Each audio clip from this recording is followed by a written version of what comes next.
এটি সাংস্কৃতিক সন্ধিয়াই হওক বা এই বিহুৰ সমবেত হোৱাৰ সময়খন উলিয়াই যি সভা সলনি কৰি মঞ্চৰ সন্মুখত আসন গ্ৰহণ কৰি আছে সকলোলৈকে মোৰ মান্যানুসৰি মোৰ জ্যেষ্ঠ অনুসৰি সকলোলৈকে মোৰ শ্ৰদ্ধা ভক্তি আৰু সেৱা মই যাচিছোঁ আৰু পলমকৈ শেহতীয়াকৈ একেবাৰে শেষত ৰঙালী বিহুৰ পুনৰবাৰ শুভেচ্ছা মই জনাই মোৰ বক্তব্য মই আৰম্ভ কৰিছোঁ। আৰম্ভ কৰাৰ লগে লগে শেষ হ'ব, কিন্তু 2-4টামান কথা আপোনালোকক ক'ব লাগিব। 2-4টামান কথা এই কাৰণেই ক'ব লাগিব, যদিও মই গাঁৱৰ এজন যুৱক, গাঁৱৰ যুৱক হোৱা স্বত্তেও কিন্তু আপোনালোকৰ মুখবোৰ মই সদায় সাধাৰণতে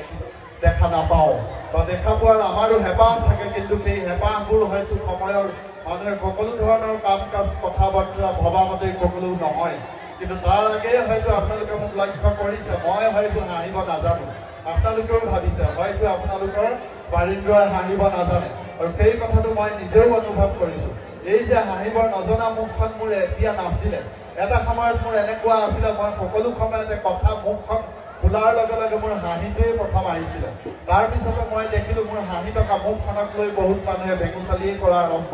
কৰিছিলে। তাৰপিছত ভাবিলোঁ যে নহয়, সকলো সময়তে মুখখন খুলি হাঁহি থকাটো বৰ ভাল কথা নহয়। লাহে লাহে লাহে লাহে মই হহাবোৰ বন্ধ কৰিবলৈ ল'লোঁ, আৰু আহি এতিয়া এনেকুৱা হ'লে মই সঁচাকৈয়ে কৈছোঁ আপোনালোকক একেবাৰে হাঁহিব নজনা হ'লোঁ। আৰু নম্ৰ ভদ্ৰ শিষ্টাচাৰ মাৰ্জিত কথা বতৰা ভাৱ ভংগী ৰুচিও আপোনালোকে এজন পঢ়া শুনা বিদ্যা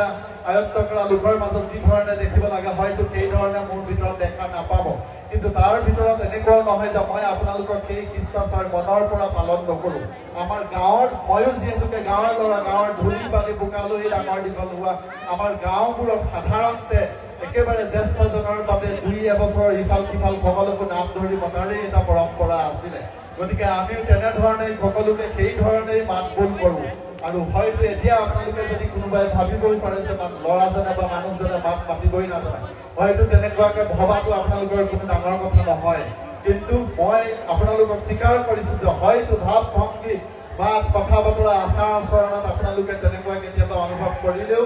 অন্তৰৰ পৰা কিন্তু আপোনালোকৰ প্ৰতি মোৰ তেনেকুৱা কোনো অকণমানো মনৰ ভিতৰত গাঁওবাসী বুলি মই সদায় আত্মীয় আৰু আপোন ভাৱ লৈয়ে এই অঞ্চলত মই সদায় গৌৰৱ কৰি আহোঁ। আৰু সেই কথাটো হয়তো আপোনালোকে অনুভৱ কৰিছে যে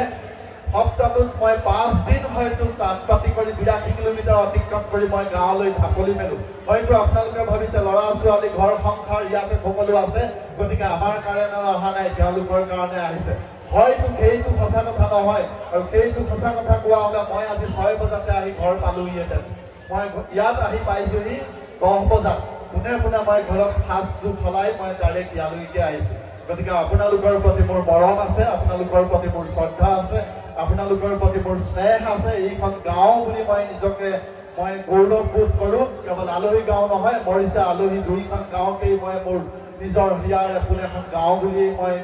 গণ্য কৰি আহোঁ। আৰু এনেও আমাৰ কাগজে পত্ৰই আনুষ্ঠানিকভাৱে আমি মৰিচা আলহী 2খন গাঁৱৰ 2টা নামেই যুটীয়াভাৱে ব্যৱহাৰ কৰোঁ। কিন্তু মই আপোনালোকে এটা অনুৰোধ কৰিছোঁ, কথাকেইটা খৰকৈ কৈছোঁ, কিয়নো অনুষ্ঠানটো আৰম্ভণি হোৱাৰ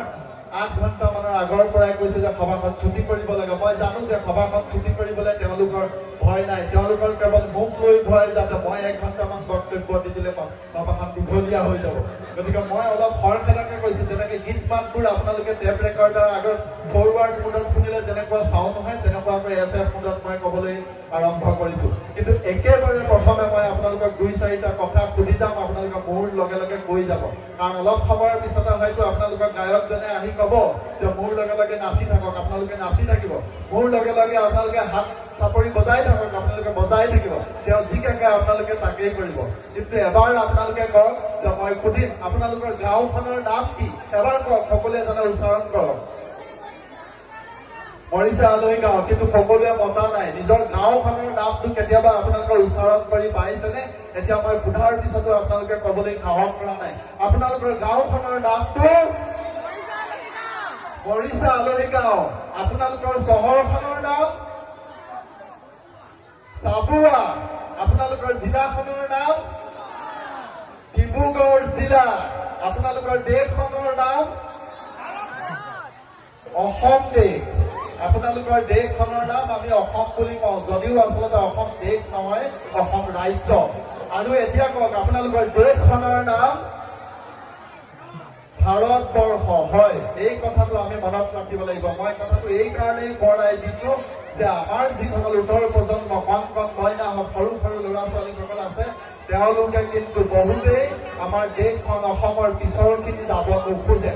আমি আমাৰ এখন দেশ আছে ভাৰতবৰ্ষ পৃথিৱীৰ ভিতৰত সৰ্বোচ্চ জনসংখ্যাৰ দেশ আমি জনসংখ্যাৰ ফালৰ পৰা পৃথিৱীৰ ভিতৰত আটাইতকৈ এখন ডাঙৰ দেশৰ নাগৰিক এই কথাটো আমি গৌৰৱ কৰিব লাগিব গৌৰৱ কৰিবলৈ আমি শিকিব লাগিব আমাক সেই কথা বতৰাবোৰ শিকোৱা হৈছিলেও নাই হোৱা আমি দেশ প্ৰেমিক কেনেকৈ হ'ব লাগে আমি শিকা নাছিলো হয়তো আমাক শিকাইছিলে বৰ্ডাৰত যেতিয়া কাশ্মীৰত কোনোবা উগ্ৰপন্থী বা কোনোবা সৈনিকে যেতিয়া যুদ্ধ কৰিলে যুদ্ধত নিহত জনহে দেশ প্ৰেমিক এতিয়া হয়তো তেনেকুৱা যুদ্ধ নাই তেতিয়াহ'লে ভাৰতবৰ্ষত দেশ প্ৰেমিক আছে নে নাই দেশ প্ৰেমিক কোন মোৰ দেশখনক যেতিয়া ভাল পাব মোৰ দেশখনক মোৰ মাক যেতিয়া গালি পাৰিলে আপোনালোকৰ অকণমানো খং উঠা নাই মোৰ দেশ মাতৃক গালি পাৰিলেও যিসকলে সহ্য কৰি আছে শুনি আছে যি খং উঠা নাই তেওঁলোকেই হৈছে দেশ প্ৰেমিক নহয় গতিকে আজিও আমাৰ মাজত আমাৰ কণ কণ মইনাহঁতক আমি শিকাব লাগিব যে এইখন মোৰ ভাৰতবৰ্ষ যি পৃথিৱীৰ উচ্চ শিখৰত আৰোহণ কৰিবলৈ গৈ আছে সেয়া কেৱল এজন ৰাজনীতিবিদে নিৰ্বাচনৰ সময়ত ঘোষণা কৰা চিঞৰ বাখৰ কৰি ঘোষণা কৰা দিশৰ নিচিনা নহয় এই ভাৰতবৰ্ষ পৃথিৱীৰ ভিতৰত যে কেৱল জনসংখ্যাৰ ফালৰ পৰাই সুবিশাল দেশ তেনেকুৱা নহয় পৃথিৱীৰ ভিতৰত আটাইতকৈ দীঘল লিখিত সংবিধানখন আমাৰ ভাৰতবৰ্ষৰ আছে ইয়াত প্ৰতিটো খুঁটি নাটি দণ্ডকৈ ভাৰতবৰ্ষৰ প্ৰতিটো কথা এই সংবিধানখনত লিপিবদ্ধ হৈ আছে গতিকে আমি সকলোৱে সেই কথাবোৰ শিকিব লাগিব সেই কথাবোৰ আমি হৃদয়ংগম কৰিব লাগিব মই সেইকাৰণে আৰম্ভণিতে কৈ লৈছো আৰু বেছি দীঘলীয়া বক্তব্য নকৰিম কিন্তু ২-৪ বিহু সম্পৰ্কীয় কথা বতৰা আপোনালোকক কৈ যাম কাৰণ বিহুটো আজি হঠাতেই আমাৰ গাঁৱৰ ল'ৰাসকলে কম ল'ৰাৰ পৰা একেবাৰে আবাল বৃদ্ধ বনিতালৈকে আজি একেখন মঞ্চতে এনেকৈ আহি আজি সমবেত হৈছে সেয়া কিন্তু কেৱল সম্ভৱ হৈছে এনেধৰণৰ এই যি সংস্কৃতিসমূহৰ পৰাই আপোনালোকে ভাবিব যে অসমত বিশেষকৈ আমাৰ দেশখনত সংস্কৃতিৰ অভাৱ নাই বহুত সংস্কৃতি অতীজৰে পৰা দেশৰ সংস্কৃতি চলি আহিছে কিন্তু ইমানবোৰ সংস্কৃতি থকাৰ পাছতো আজি আমাৰ বিহুটো কিয়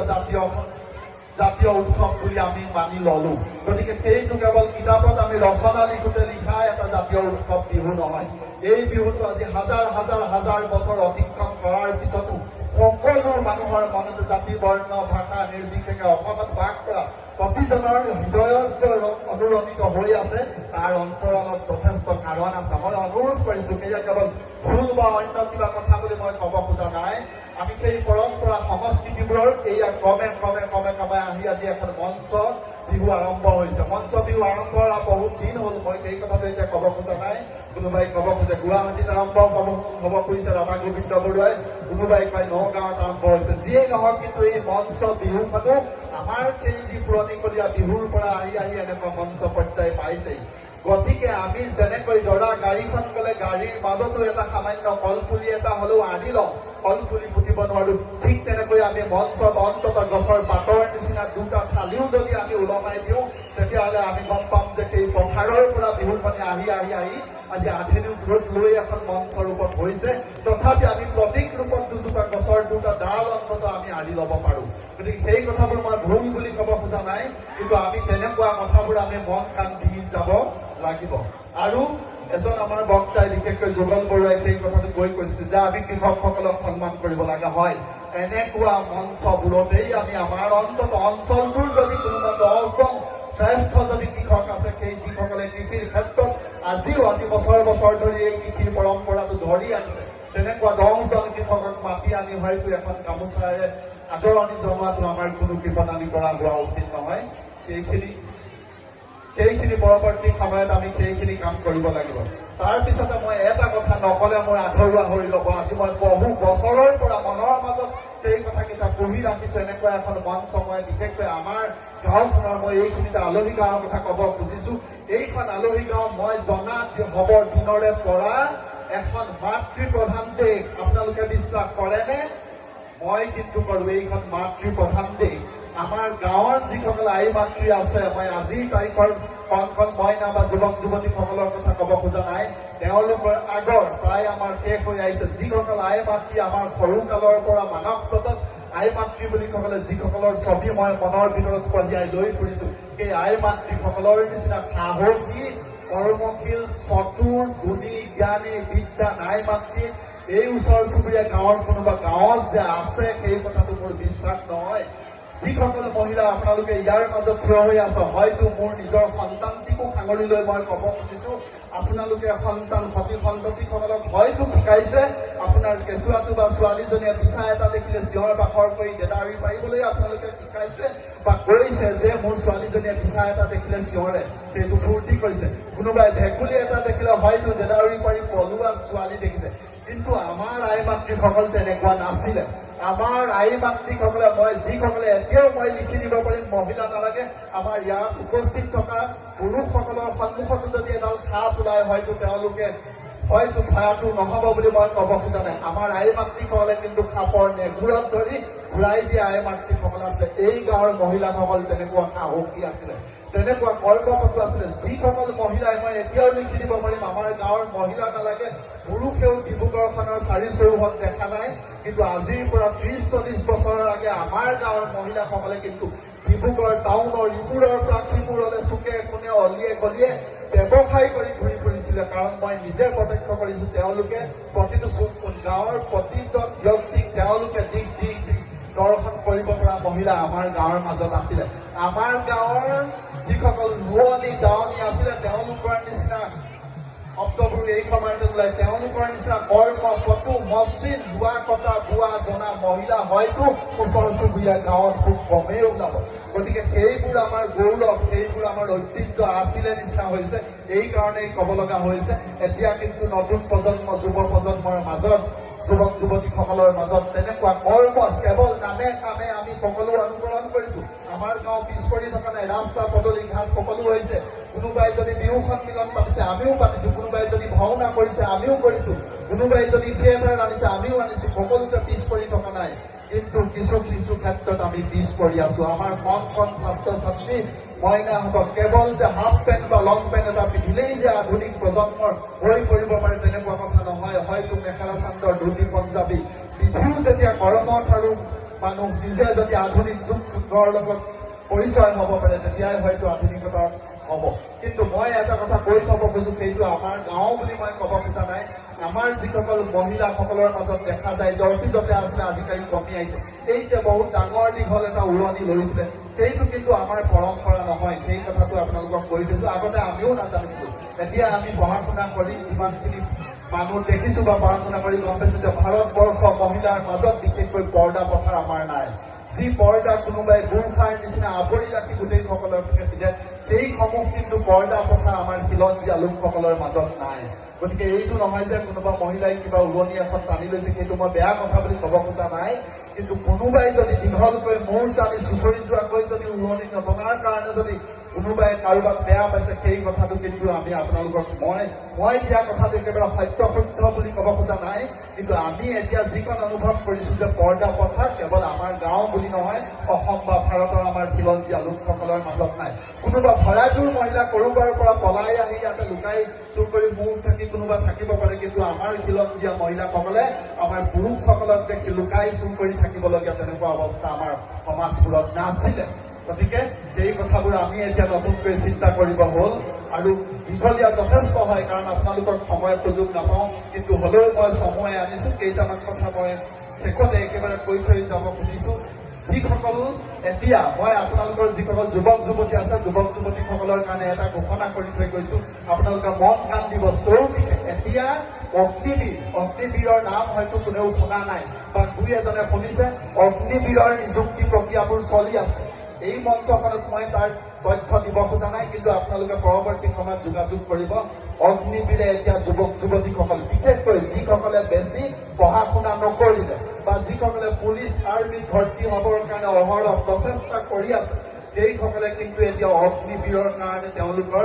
নিৰ্বাচনসমূহ চলি আছে আৰু চৰাইদেউ জিলাত ইতিমধ্যে আৰম্ভ হৈছে আপোনালোকে যোগাযোগ কৰিব মই অনুৰোধ কৰিছো আমাৰ ছাত্ৰ ছাত্ৰী যিসকলে কম পঢ়া শুনা বা পুলিচ প্ৰশাসন বা আৰ্মিত ভৰ্তি হ'ব খুজিছে সেইসকলে কিন্তু অগ্নিবীৰত যদি ভৰ্তি হয় আপোনালোকৰ কাৰণে ভৱিষ্যতে বহুতখিনি আপোনালোকে সা সুবিধা লাভ পাব এনেকুৱা ধৰণৰ সা সুবিধা লাভ পাব মই এতিয়া আজি নকওঁ কিন্তু পৰৱৰ্তী সময়ত আপোনালোকে মোৰ ওচৰলৈ আহিব বা অন্য কোনো জনা শুনা ব্যক্তিৰ লগত আপোনালোকে যোগাযোগ কৰিব সেইসকলে আপোনালোকক এই সমূহ দিশ নিৰ্দেশন কৰিব শেষত মই আজি এই অনুষ্ঠানটি এনেকুৱা এটা সফল অনুষ্ঠান বুলি ক'ব খুজিছো এই সফল অনুষ্ঠানটিৰ অন্তৰালত উদ্যোক্তাসকলে মই জানো এই যে মঞ্চখনত মই এতিয়া থিয় হৈছে এই আধা ঘণ্টা ধৰি বক্তব্য ৰাখিছো এই মঞ্চখন প্ৰস্তুত কৰি উলিয়াওঁতে কিন্তু বহুত জনৰ মই জানো কাৰণ মই নিজেও দুই এটা অনুষ্ঠান আয়োজন কৰিছো এই সফল অনুষ্ঠান এটা ৰূপায়ণ কৰাৰ অন্তৰালত কিন্তু অশেষজনৰ কষ্ট আৰু ত্যাগ থাকে মই আশা কৰিছো সেই কষ্ট আৰু ত্যাগ তেওঁলোকে অন্বাৰ্থ কৰিছে তেওঁলোকলৈ মই সকল প্ৰতি প্ৰণাম জনাইছো তেওঁলোকক কৃতজ্ঞতা জ্ঞাপন কৰিছো তেওঁলোকক মই কামেৰে সহায় কৰি দিব পৰা নাই আৰু অনাগত দিনতো আপোনালোকে আশা নকৰিব মই এতিয়া নিজক বুজি পাইছো কাৰণ এজন মানুহে জীৱনত সকলো কাম কৰিব নোৱাৰে এজন মানুহৰ কিছুমান সীমাবদ্ধতা থাকিব থাকে গতিকে মই মোৰ নিজৰ কৰ্মপথ বাছি লৈছো সকলো কামতে মই আৰু পৰৱৰ্তী সময়ত হয়তো হাত উজান আপোনালোকক দিব অনাগত দিনত কিন্তু আপোনালোকে ভাবি নলওঁতে তাৰ বাবে মই আপোনালোকৰ পৰা কোনো আন্তৰিকতা নাই সেই কথাটো আপোনালোকে বিশ্বাস নকৰিব গতিকে আৰু বহুত কথা ক'বলগীয়া আছিলে কিন্তু সেই কথাখিনি নকওঁ আপোনালোকৰ সন্মুখত গায়ক আহি ৰৈ আছেহি আমাৰ দুটা নৃত্য দল ইয়াতে আহি ৰৈ আছে তেওঁলোকৰ নৃত্য আপোনালোকে উপভোগ কৰক কিন্তু শেষবাৰৰ বাবে আপোনালোকক অনুৰোধ কৰিছো যি শৃংখলাবদ্ধ বুলি এই মঞ্চৰ সন্মুখত ৰৈ থিয় হৈ মই ঘোষণা কৰিছো মোৰ সেই মুখৰ শব্দষাৰ যাতে অনৰ্থ নাযায় কালিলৈ ৰাতিপুৱা 4 বজা বা 6 বজালৈকে অনুষ্ঠান সমাপ্তি পৰ্যায় নোহোৱালৈকে এই অনুষ্ঠানটো যেতিয়ালৈকে শৃংখলতাবদ্ধভাৱে শেষ নহয় তেতিয়ালৈকে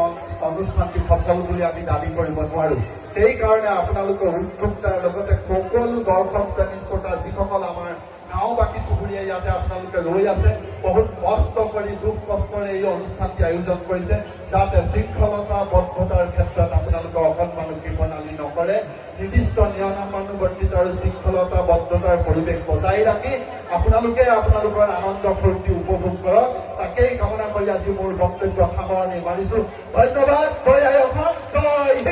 ধন্যবাদ